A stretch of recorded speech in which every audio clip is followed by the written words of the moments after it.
that's true. Naked Palpatine. Oh, you pick that one. Fresh out of the clone tank, nude Palpatine is my Well, that's the first thing I think of when you say Dark Empire Palpatine.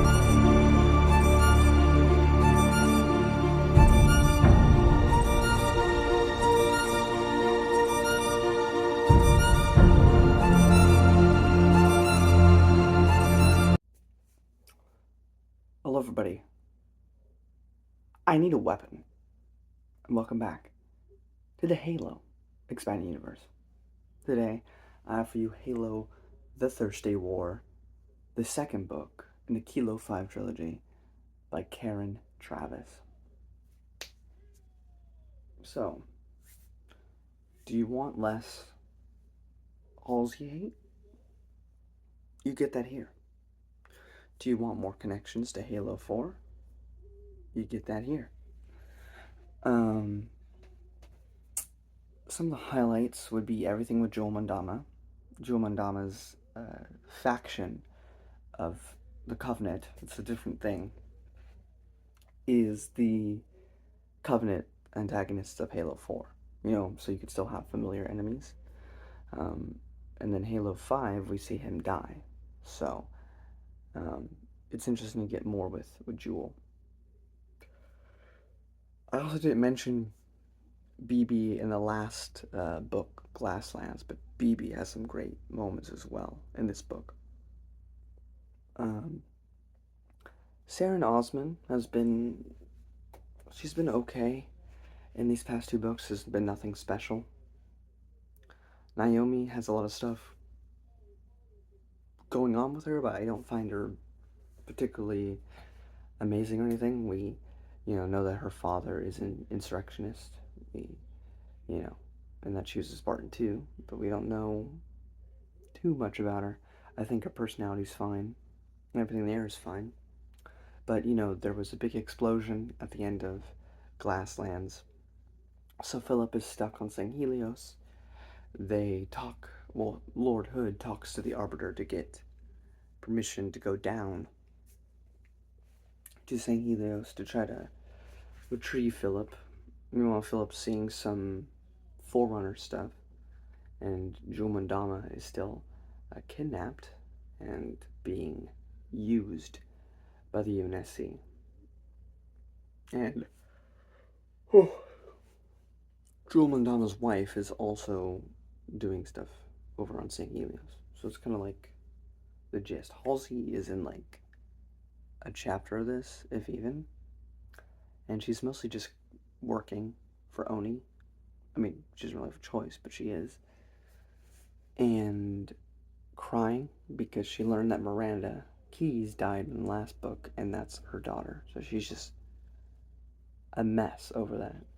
But as for Halsey bashing, there's little to none of it here. So that is a positive.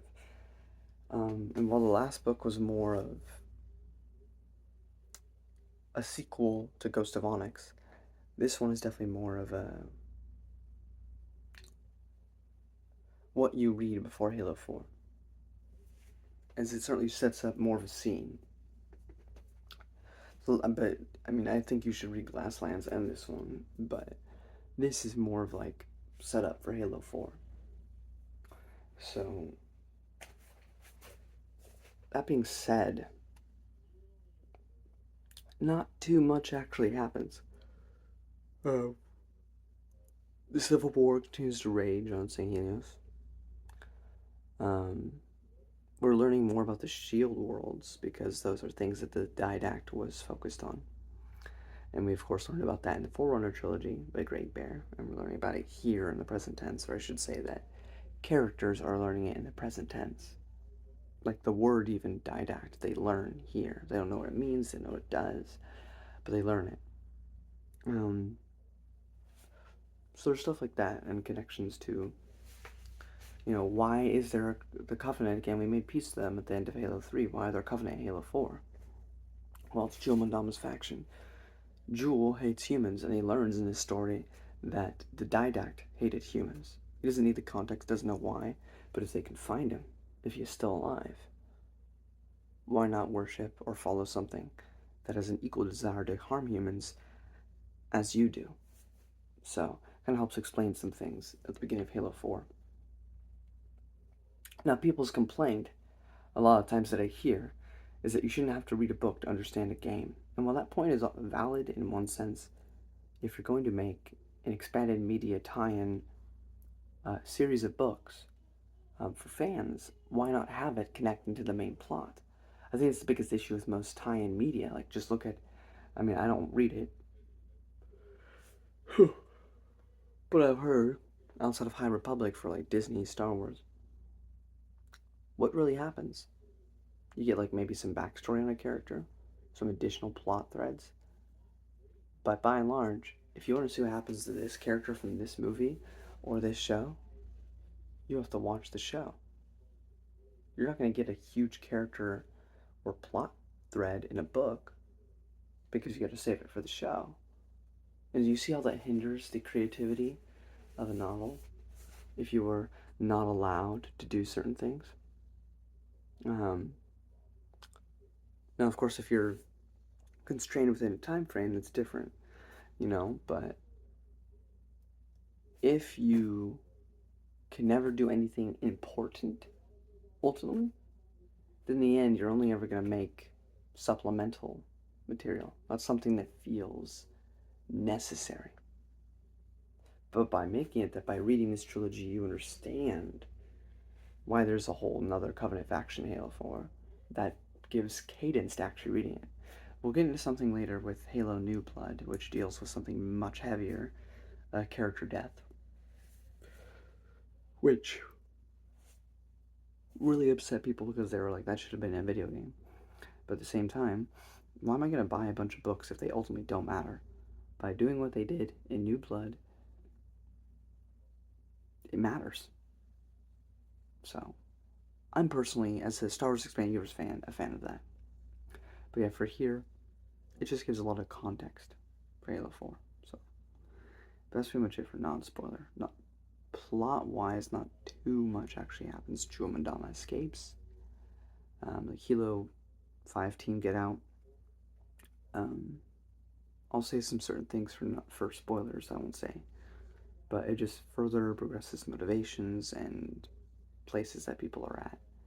It also emphasizes, how the Hergarok and the stuff that the humans are finding are putting them on a level playing field with the Covenant, if not outright putting them above them, which is cathartic but also scary because humans aren't exactly the most nicest people on the planet, or in the universe. But for all the Covenant war, the humans are always the underdogs. So now we have the tides have turned, where now the humans are becoming more dominant and more powerful in the galaxy. I mean, until they meet a Forerunner, but still.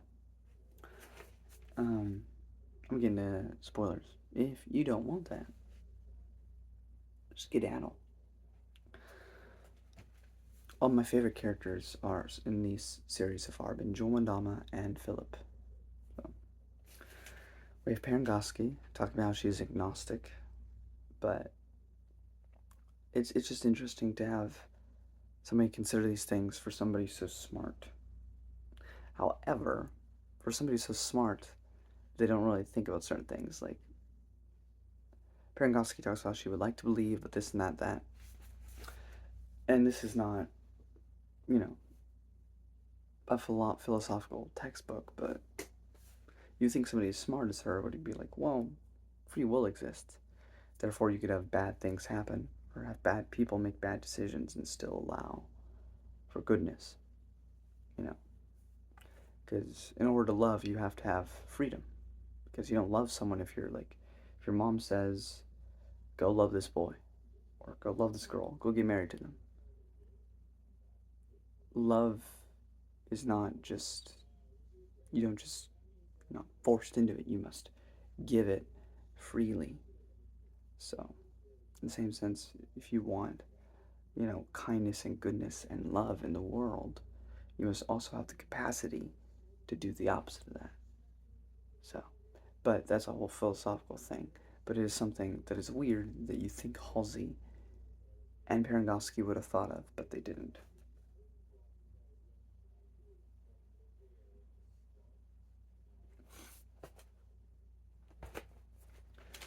we also learn that what Halsey learned in the last book, Last Lands, has led to more accurate jumps in space. So before, jumps in space, like through space, would take months, and it would be in a general location. It wouldn't be pinpoint accurate because they just didn't have the technology for it. So you would make kind of a blind jump. You'd have a general vicinity area that you're trying to reach, and then you just move on from there. But now, with what they've gotten from the Forerunner structure, they'll be able to make more accurate jumps, like the Covenant did.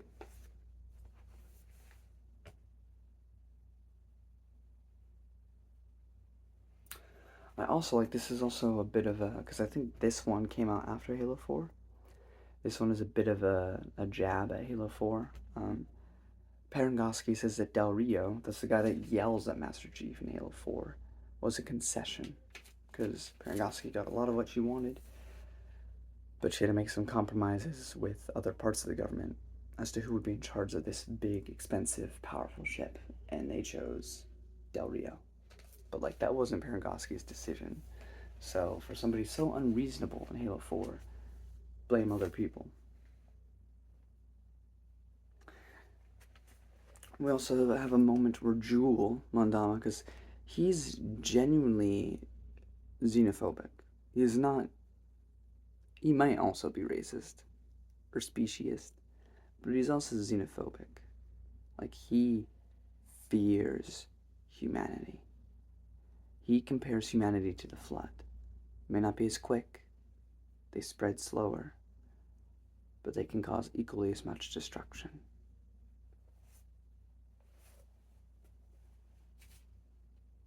It's also interesting seeing Hood be morally gray, because he was kind of just like the good guy in Halo 2 and 3.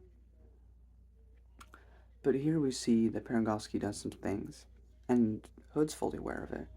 He just asks, like, don't give me information, I'd rather remain ignorant in case asked about something.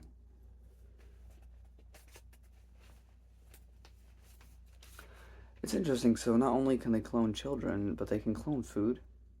Also biological warfare. The humans don't really trust in this whole peace accord that's coming with the Arbiter. They don't really want it, they don't really need it. In case things go to hell again, they're prepared. See, because what they've been doing to Jewel Mondama is they've been getting him food to eat, while also spiking it with some biological weapons that they've been experimenting with, like, for months. So, like, it's not high enough that he'll die, but he gets sick, he'll vomit, he'll have diarrhea. And this is all to test that if all things go to hell, they can drop these things on the food supply on St. Helios. And when they go into the soil to produce more food, that will only replicate it and replicate it and replicate it. So if they can't win against the Covenant, they can at least starve them out. Or the St. Healy. So it really shows the sort of insidiousness of ONI, the Office of Naval Intelligence. Now again, the reason it works here and not in the Halo TV show, which, recent announcement, by the way, the Halo TV show has been canceled, praise the Lord.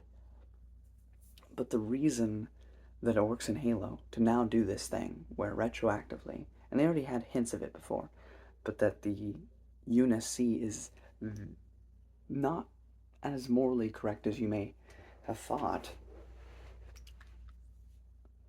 We had 3 games, right, that focused on saving the world from the Covenant and the Flood. There's no time to dive into the UNSC being back. In fact, it's better that you make them seem morally just, and then you flip the switch when there's peace, because that makes sense to show true colors. Because good, bad, doesn't matter if the entire world is extinguished. Everybody comes together to defeat a bigger threat. But what happens when that threat is ended? People return to their ways. So it's important to show the government at its peak goodness before throwing it into the dirt in subsequent stories. And that works in the games because we saw them be good first. Halo TV show, they're immediately shady, they're immediately bad, and that should not be the focus during the Covenant War. It just should never be, unless it's in like a short story, like the Mona Lisa. But yeah, just something I thought to address.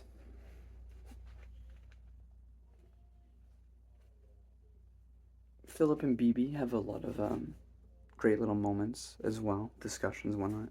Well, BB's kind of fragmented, so you get a lot of interesting things there where this fragmented BB has no memory of before, and if an AI's entire existence is all based on memories, then is it still the same BB? Is it not? You know, it's sort of the interesting questions that are brought up with that. We finally start making connections, as I said, with the Didact. And you know, there's some other stuff with Naomi and the Kilo 5 team. Like I said, Sarah Osmond, for being the main character, has gotten, frankly, nothing to really work with. I'm hoping Mortal Dakota will change that, because as right now, she's kind of just there.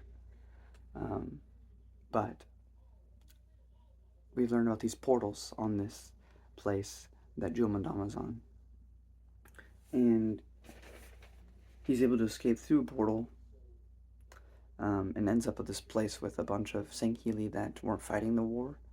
I guess, like, they were so far out, in not the Outer Rim, because that's Star Wars, but, like, you know, in the boonies of space. And so, like, they'd send off men to war when they'd get a message about it, but their entire planet was relatively safe from the war. And so they don't know what's been going on. They don't even know that the war ended. But this is where we're seeing that Joe Mandama is going to kind of use this as a means of building up an entire faction. He's going to make up a bunch of lies about the humans so that they're willing to go to, and also Joe Mandama heard the phrase Requiem.